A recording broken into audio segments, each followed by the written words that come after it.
Muito boa noite, senhores espectadores. Mais uma vez consigo com o programa À Luz do Espiritismo. Vamos continuar a tratar do tema Reencarnação e Espiritismo, onde trataremos do processo reencarnatório com o nosso convidado de todas as quartas-feiras, Coronel Costeira. Muito boa noite, Sr. Coronel. Vamos voltar então ao tema da reencarnação para lhe colocar uma questão sobre a população que habita o campo vibratório da Terra, se assim podemos falar. Que população é que habita este campo vibratório?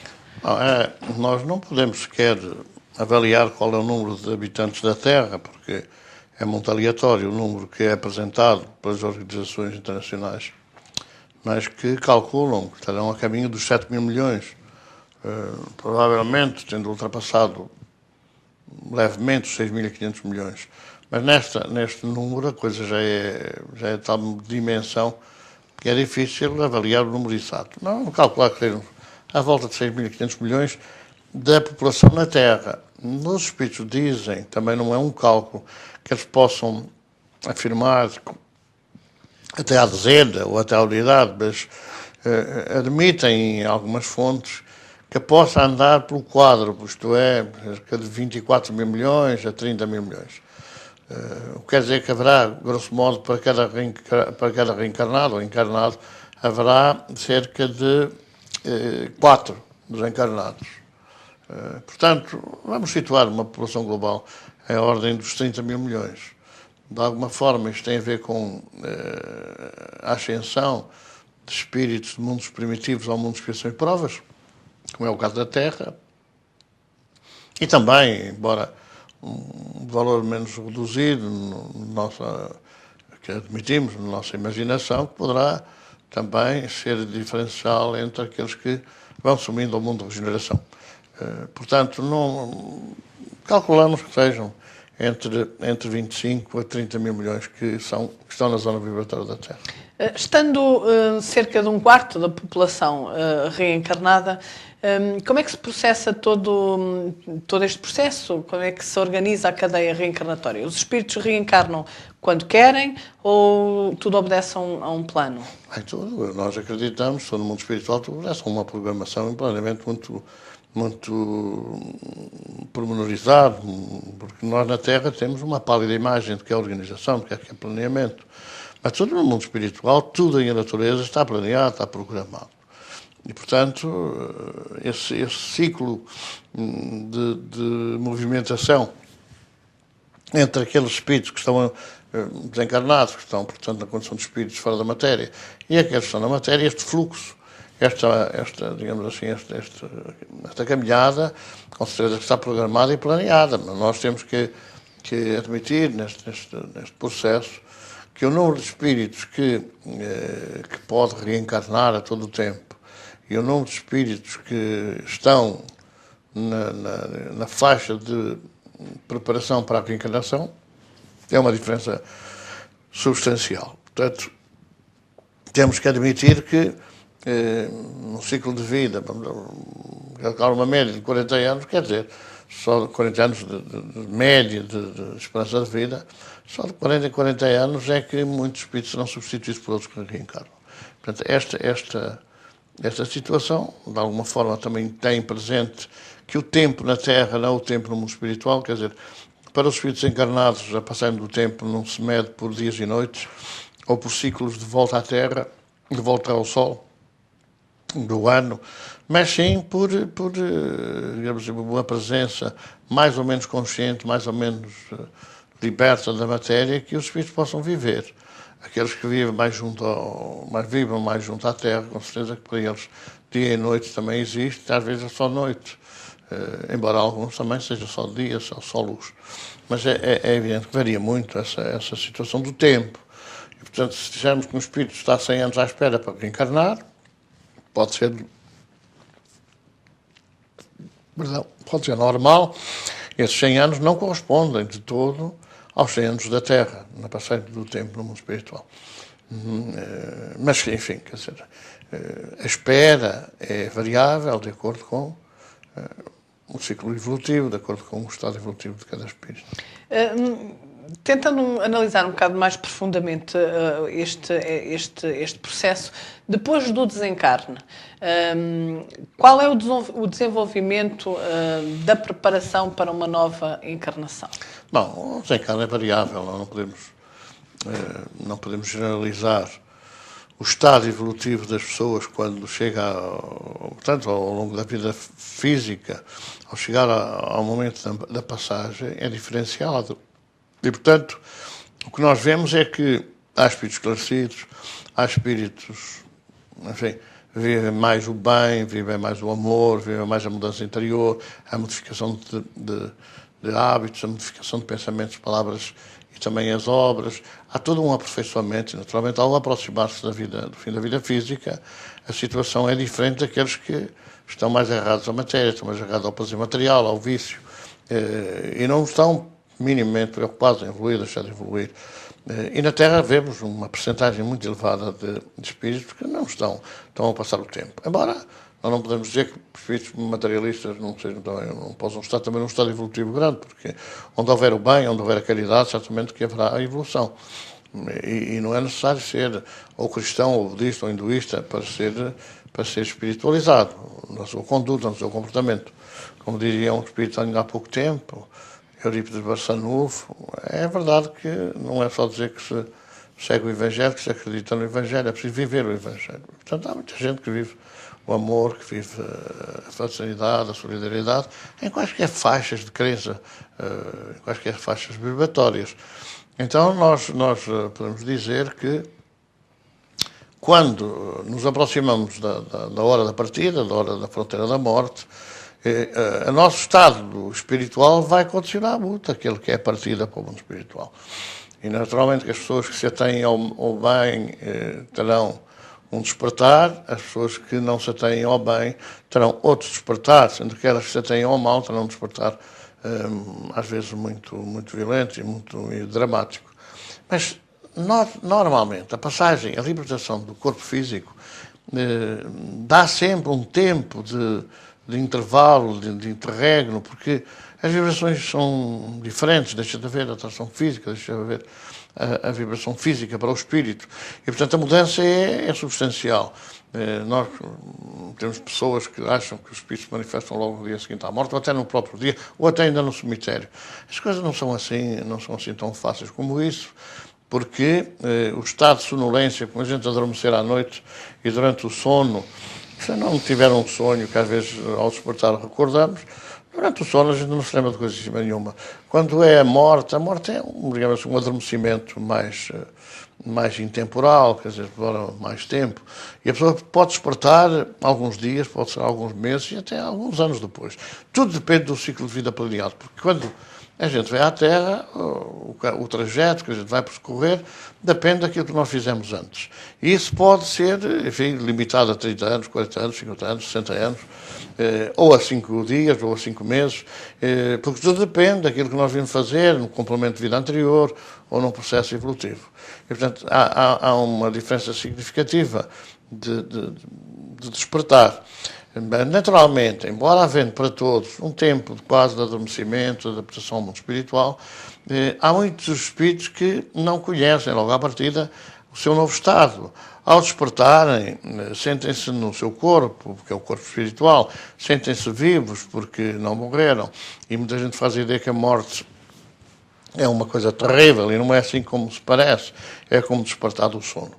Ora, nessa circunstância, o espírito vai estar mais tempo ou menos tempo, de acordo até com o tempo que tiver roubado à vida. Porque se nós, por incúria, por imprevidência, por abusos de qualquer natureza, anteciparmos a morte, quer dizer, criarmos doenças que nos fazem despertar do outro lado mais cedo, com certeza que esse tempo de roubo, que esse tempo que nós retiramos à vida, no ciclo normal de vida, esse tempo vai passar-se normalmente na ignorância ou no estado como se estivesse no corpo físico, diferente das disjunções, de facto, da separação da matéria. E isso vai condicionar naturalmente o que se vai passar a seguir, que é um processo reencarnatório. Por outro lado, depende muito do aproveitamento que se teve da vida, do aproveitamento que se teve da oportunidade que nos é concedida para fazer um trajeto evolutivo. Há pessoas que não vão lá nem fazem caso, que não vão, muitas até dizem, quando eu for velho, depois penso na coisa da religião, e depois mudam quando chegar a hora. Como que se faz sistematicamente na confissão, a pessoa arrepende-se no dia seguinte faz o mesmo. Como se faz a extrema-unção, a pessoa arrepende-se, mas depois quando desperta continua a pensar da mesma maneira, a ter o mesmo sentimento. Ora, isso vai, de facto, entrar na linha da vida, na linha da lei do merecimento, da lei da justiça divina. Pois se a pessoa não aproveitou o tempo que lhe foi dado, se a pessoa não aproveitou o processo, a reencarnação que teve, se não atingiu determinados patamares de evolução, com certeza que não merece ter uma oportunidade tão cedo de voltar. E daí que possa haver espíritos que, pelo merecimento, regressem rapidamente à Terra, para haja aqui um tempo da racionalidade, que é o tempo de adaptação do corpo espiritual de um adulto ao corpo espiritual para um nascimento novo, num corpo de criança. Portanto, há aqui um processo de adaptação sempre que condiciona um mínimo de tempo de preparação para a reencarnação, e aqueles que, de facto, não merecem, portanto, não aproveitaram, não merecem, não respeitaram a possibilidade que lhes foi dada e não vão ter à sua frente muitos outros que precisam ou que merecem de vir primeiro. E isso depende de muitas circunstâncias, mas isso vai condicionar os anos em que a pessoa vai ter que estar à espera de outra oportunidade. Não é dizer assim, eu agora já sei, como as pessoas despertam, são ensinadas, são esclarecidas sobre todo o processo da vida, todo o processo evolutivo, e depois, era assim, eu não sabia, então pronto, eu agora vou regressar, então eu já sei, vou fazer. Mas isso não depende dessa vontade do arrependimento de última hora, porque a pessoa arrepende-se e depois volta a fazer o mesmo, volta a querer da mesma maneira. Há todo um processo de preparação, que os espíritos são sujeitos, ou somos sujeitos, no mundo espiritual, de aprendizado, de convivência, de aproximação com outros espíritos afins ou desafetos, e isso vai condicionar todo um tempo de regresso à Terra. E, por outro lado, como nós há pouco falamos, se há 25 mil, volta disso, espíritos à espera de uma oportunidade para reencarnar, e só há 25 mil milhões, e só há 5 mil milhões, dividindo isto por 2, dá, não é, cerca de 3.500 milhões que serão casais potenciais. Mas esses casais potenciais temos que entrar em linha de conta as crianças e os idosos. Portanto, aquilo que é possível prever que sejam 2.000 milhões de nascimentos para 25 mil milhões de candidatos condiciona, de facto, o tempo da reencarnação, o tempo de espera. E, portanto, estamos a ver que às vezes há espíritos que passam centenas de anos sem terem a possibilidade de voltar por não merecerem. E há outros que podem merecer, o seu progresso está a ser feito com grande rapidez por vontade própria, e nesse particular as concessões são mais justas, com certeza, e são as vindas mais rápidas. E, portanto, pode acontecer que espíritos reencarnem ao fim de um ano depois do desencarne. Não falamos das crianças, que aí podem reencarnar quase poucos dias ou poucos meses depois, e outros que terão que estar à espera centenas de anos, admitimos mesmo, alguns milhares de anos, de uma oportunidade para virem progredir um pouco. Ainda dentro da temática da preparação para a reencarnação, o espírito André Luís, na sua obra e através da psicografia de Chico Xavier, fala-nos na existência, no plano espiritual, de laboratórios onde são preparadas precisamente, onde é feita a preparação para a reencarnação, onde os espíritos preparam a sua reencarnação. Nomeadamente, eu recordo-me de ler que existem mapas do corpo humano ou protótipos do corpo humano onde são delineados precisamente os problemas físicos, as condições físicas em que o espírito irá reencarnar. Pode-nos explicar um pouco mais isto? Estes laboratórios assemelham-se aos laboratórios terrenos? Bom, não parece que tenha semelhança. Não há na Terra. Ainda há agora alguns bancos de fertilização in vitro, e, portanto, mas aí é uma coisa meramente teórica. O processo de desenvolvimento da fertilização in vitro não está ao alcance dos homens. Tem que se socorrer das células masculinas, células femininas, das condições coloidais que é necessário, às vezes, preparar para que essa fertilização tenha êxito. E sabemos de muitos casos em que não tem êxito. Mas é verdade que nós já podemos imaginar o que é que se poderá passar nesses laboratórios, ou um aspecto, uma forma de intuição, ou enfim, quer dizer, de sugestão mental, que os espíritos nos possam dizer. Mas é verdade que André Luís fala nisso, as pessoas quase escolhem as suas feições, mas é evidente que isso é uma coisa linear. Quando nós desencarnamos, levamos um somatório de culpas e de coisas boas, de coisas más, de erros e de realizações elevadas. E tudo isso se plasma no próprio perispírito. Portanto, o perispírito é uma matriz do que foi o corpo físico e é uma matriz do que será o corpo físico. E, portanto, quando o espírito, penso eu, é uma questão de imaginação, entra num laboratório desses, a partir é quase como um mapeamento daquilo que é o seu perispírito, está feito automaticamente em máquinas sofisticadas que a Terra ainda não conhece. Portanto, quando é analisado num laboratório o que vai ser o corpo de cada um, pois aquilo é fácil porque aquilo é plasmado na própria aparelho, na própria máquina, enfim, muito avançada, é plasmado aquilo que ele vai ser. Portanto, há uma espécie de indução mental sobre aquilo que espera ao espírito, que não tem qualquer dúvida em aceitar que faça a sua conduta, ao seu comportamento, à sua vida, aquilo que vai merecer, aquilo que vai precisar de ter, é aquilo que lhe apresenta o mapa. E, portanto, o esquecimento é natural, porque ninguém quer nascer deficiente, ninguém quer nascer mongoloide ou autista, e ninguém quer nascer em determinadas circunstâncias, embora haja, por exemplo, quem queira nascer sem beleza física, para que realmente não seja mais difícil tornar-se mais belo espiritualmente. Portanto, será, no meu entendimento, serão esses laboratórios em que, de facto, os espíritos vão sendo preparados para receber ou para recepcionar ou para influenciar no processo seguinte, não é, da aproximação ao corpo físico daqueles que irão ser os seus genitores, sem dúvida se preparar para ver o que é mais necessário para ele no resgate. No mundo espiritual, não havendo espelhos, não havendo condições de vaidade, dessa coisa, não esteja presente, embora o batalha espiritual condiciona muito isso, mas estamos a falar de laboratórios, naturalmente que o espírito aceita naturalmente aquilo que precisa de ter para vencer mais uma etapa do seu processo evolutivo. E, portanto, eu penso que será esta questão dos laboratórios que André Luís fala, nesta área, de facto. Nada é imposto, quer dizer, Deus não condiciona toda a sua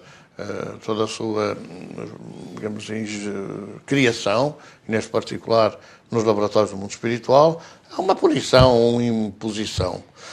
Quer dizer, tu foste assim, agora vais ser assado, tu foste cozido, agora vais ser frito. Não, quer dizer, aquilo que existe na lei, aquilo que a lei determina de acordo com a nossa conduta. Quando um espírito em processo de reencarnação se apresenta num laboratório desses, ele já criou em si mesmo o mapa da sua matriz física, está criado no seu corpo espiritual. E por isso é que nós vemos, por exemplo, no processo reencarnatório, a parecença, as feições que se aproximam mais das feições do pai ou das feições da mãe, de acordo com essa genética do passado, que condiciona, digamos assim, aquilo que vai ser depois o modelo organizacional biológico, que é o perispírito, que condiciona essa estrutura perispiritual de acordo com a conduta e com o comportamento. Portanto, quando o indivíduo se apresenta no laboratório, diante dessas máquinas, poderão ser fotográficas, poderão ser com outra tecnologia mais avançada que a gente conhece, quando a fotografia é tirada e aparece na máquina um mapa daquilo que vai ser o corpo físico, é o que vai ser o corpo físico daquilo que era o corpo espiritual, porque, embora a genética tenha uma influência fundamental nisso, a escolha dos genes e depois a influenciação do perispírito sobre o novo corpo é indiscutível e é inevitável. E, portanto, aquilo que a pessoa foi no passado, aquilo que vai condicionar depois e influenciar, envolvendo o corpo físico, aquilo que será o corpo físico no futuro. Pronto, já verificamos que um dos primeiros passos para a reencarnação será mesmo a sua preparação. Vamos imaginar que um espírito está autorizado a reencarnar, se preparou para tal. A partir daqui, que passos? Quais são os passos seguintes? Como é que se processa toda a reencarnação? A lei define os afetos e os desafetos. Sendo que, quando a gente condiciona, ou melhor, quando a gente analisa a questão dos amigos e dos inimigos, nós, face à lei que estipula que é preciso sermos todos irmãos e amarmos todos como irmãos. Quando a lei estipula assim, nós não podemos fugir à lei. E, portanto, os amigos que se traem e viram inimigos têm naturalmente, ou estão condenados naturalmente a voltar a ser amigos. Os amigos que eram amigos, continuam amigos, têm que, digamos assim, aperfeiçoar essa amizade, no sentido da fraternidade, porque somos todos filhos de Deus.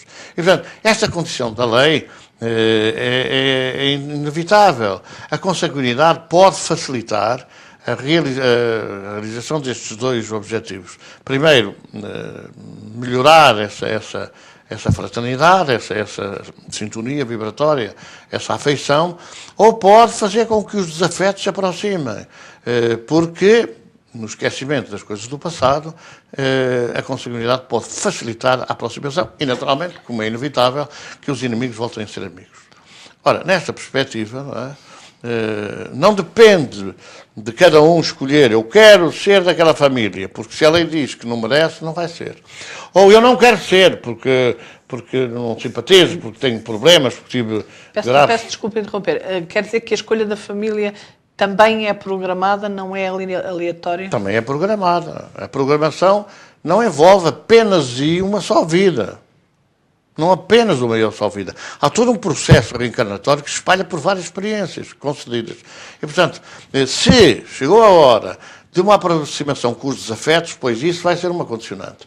Se chegou a hora de uma manutenção de vida com os afetos, com as pessoas afins, pois essa situação também é considerada.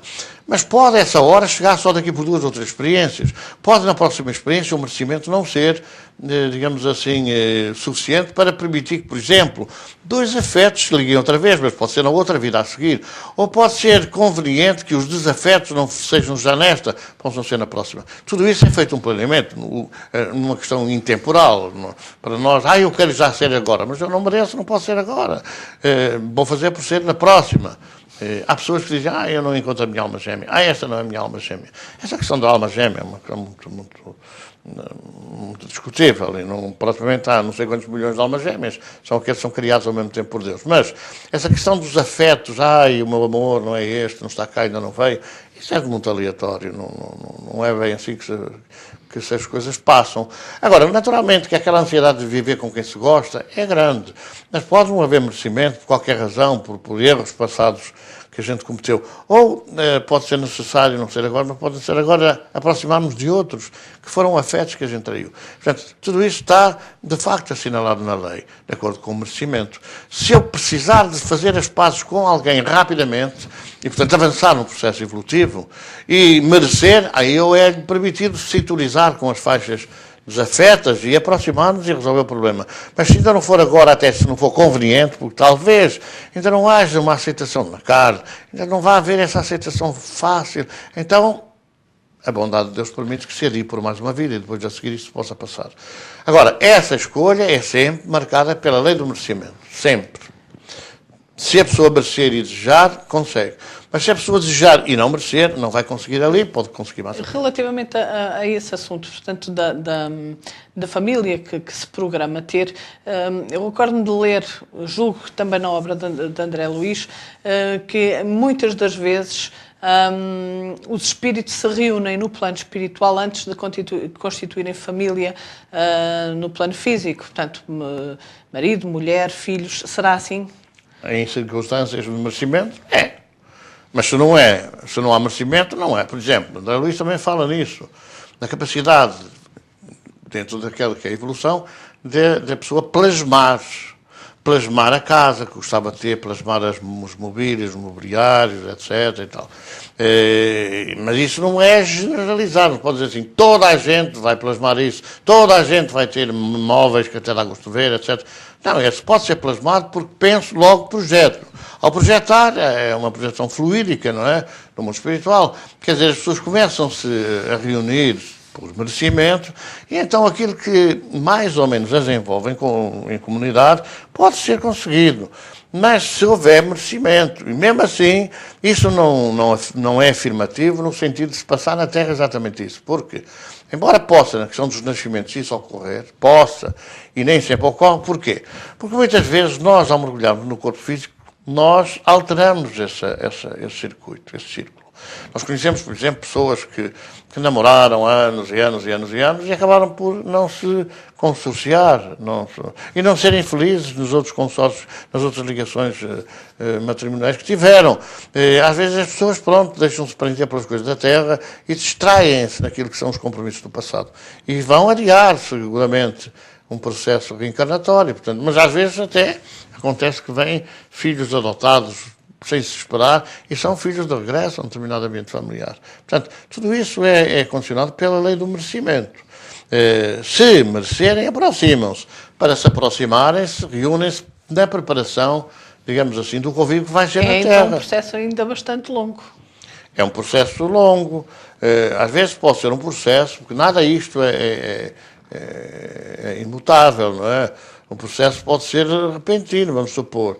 Pode acontecer que já num processo reencarnatório em que está organizado um lar, pode acontecer que durante o período do sono, por conveniência e até enfim, por merecimento daqueles que estão consorciados, que seja aproximado um espírito que precisa de reencarnar num ambiente com determinadas características, e até um espírito que já que não se reúne àquela família há muitos séculos e que chegou agora a ser bafejado por essa concessão divina, e portanto esse espírito é próximo do lar, e o mesmo as equipas que se encarregam da reencarnação podem, num processo de desdobramento pelo sono, arranjar uma forma de haver uma aceitação, de uma preparação para a recepção num lar de um espírito que, não estando programado há muito tempo, mas pode ser conveniente que reencarne, e a bondade de Deus, a bondade divina, permite que isso aconteça.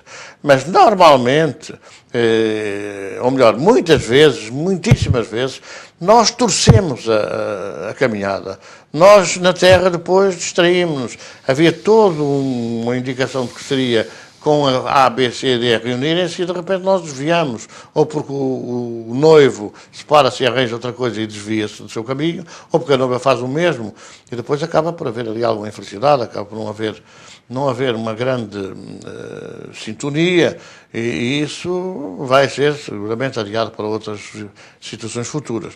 Por outro lado, mesmo nessas circunstâncias, quando nós nos desencaminhamos daquilo que tínhamos programado antes da reencarnação, muitas vezes nós acabamos por receber no lar não aqueles elementos que estariam diretamente ou melhor, enviados para aquele lar, mas outros de outras vidas mais atrasadas, que se reúnem num aproveitamento das circunstâncias, ora sintonizando com o pai, ora sintonizando com a mãe, desses passados, e que vão ser recebidos num processo de evolução paralelo e também, às vezes, com aspectos comuns, e vão ser recebidos numa reorganização no lar. Portanto, nós não podemos dizer que tudo é imutável, assim porque é assim, não.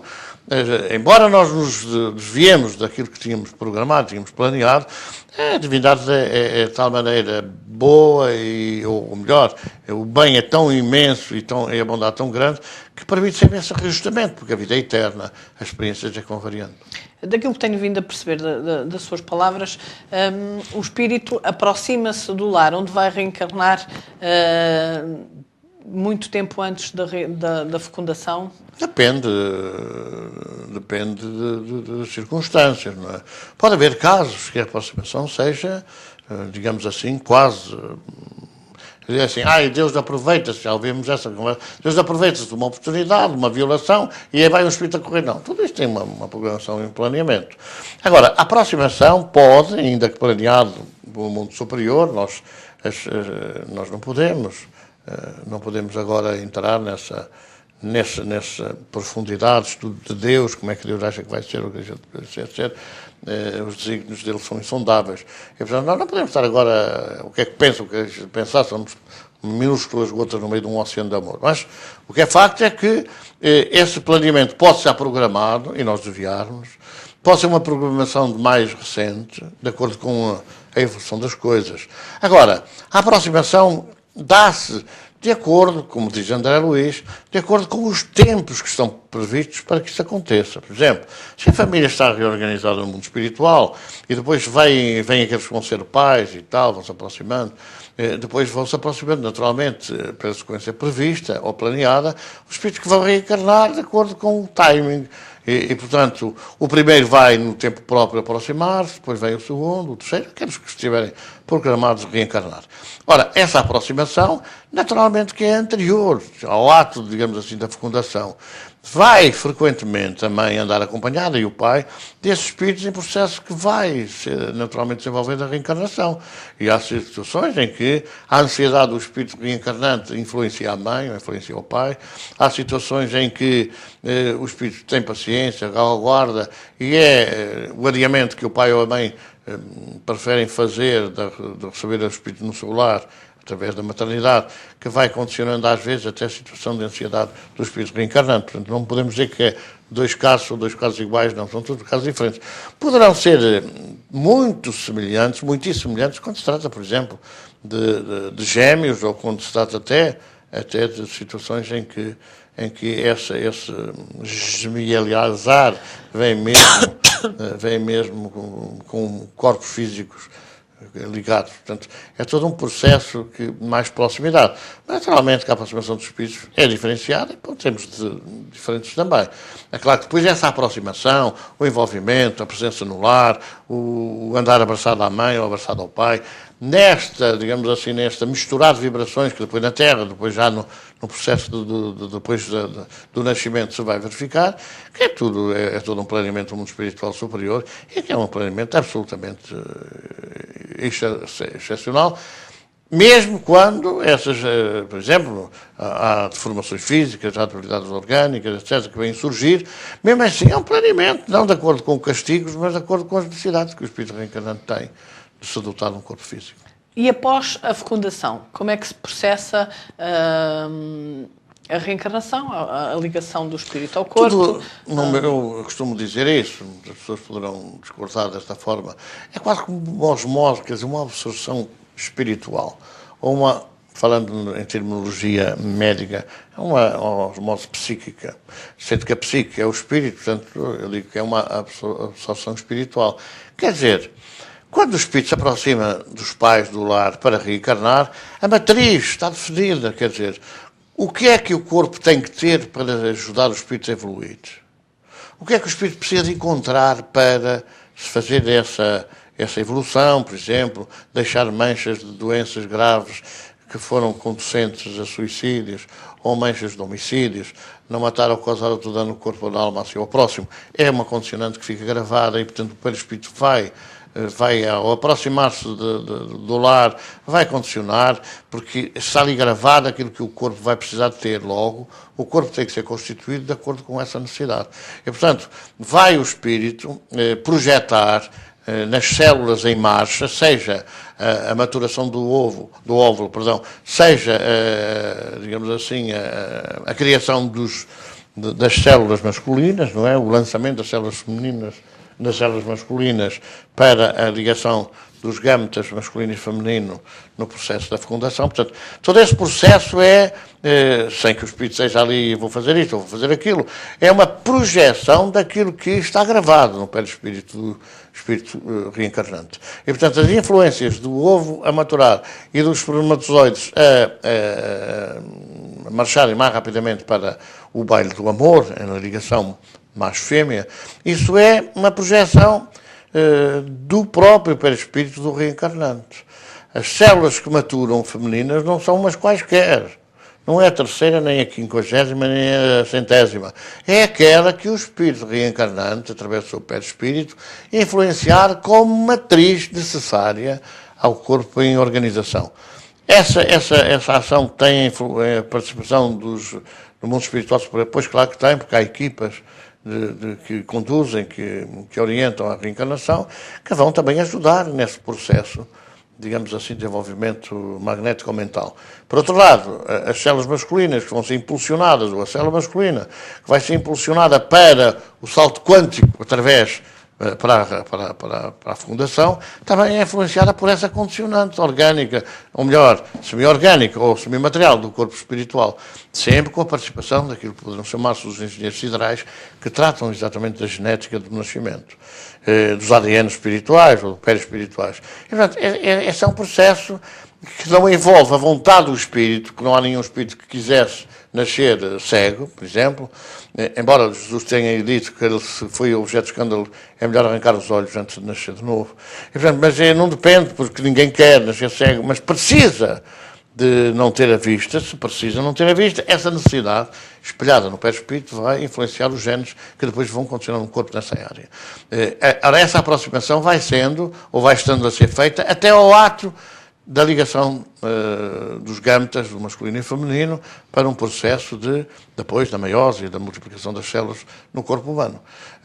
Portanto, é uma escolha do próprio, é o envolvimento dos pais e depois é o envolvimento da própria reencarnação, que é feita, portanto, a célula masculina com a célula feminina formam o ovo e naquele instante dessa, digamos assim, dessa criação do zigoto, dessa criação do ovo, o espírito é ligado automaticamente, seja por a tal osmose psíquica, não é? Por a projeção psíquica ou espiritual sobre a célula física, portanto, é uma coisa que é da posse, que é entrega à posse do espírito, não é? E, portanto, essa ligação, através daquilo que os espíritos chamam de cordão prateado, é feita num instante e também ajudada por aqueles que no mundo espiritual acompanham, orientam e presidem a reencarnação. Mas é a única ligação? Essa ligação é feita na célula inicial, que é o ovo. Mas nós sabemos que o ovo se vai dividir em 2, em 4, 16, 32, por aí fora, sempre em produção geométrica. E isso vai-se fazer com que, cada vez que isso projeta uma divisão, não é? A partir do momento em que é lançado sobre o ovo e se faz uma ligação para duas células, há duas ligações automáticas que são feitas do perispírito para o corpo. Depois, em 4, há 4, há 16 por aí fora, sempre, à medida que se processa a multiplicação celular, são feitas ligações, liames, que o perispírito do reencarnante lança sobre o corpo físico, progressivamente. Então as ligações são tantas quanto as células físicas? Tantas quanto as células. Agora, há uma ligação principal, aquela que, como o cordão umbilical da mãe, que liga ao filho, faz a ligação do espírito, através do perispírito, ao corpo físico. Portanto, essa é a ligação primeira a fazer-se e a última a romper-se, já no processo do sucesso físico.